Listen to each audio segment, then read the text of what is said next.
November 15వ తారీఖు శనివారము ఏకాదశి, చాలా విశేషమైనటువంటి రోజు. ఈ వీడియోను సేవ్ చేసుకోండి, ప్రతి ఒక్కరూ 10 మందికి షేర్ చేయండి.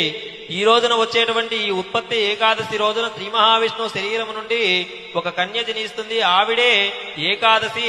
ఆమె ద్వారానే మురాసురుణ్ణి వధించడం జరుగుతుంది.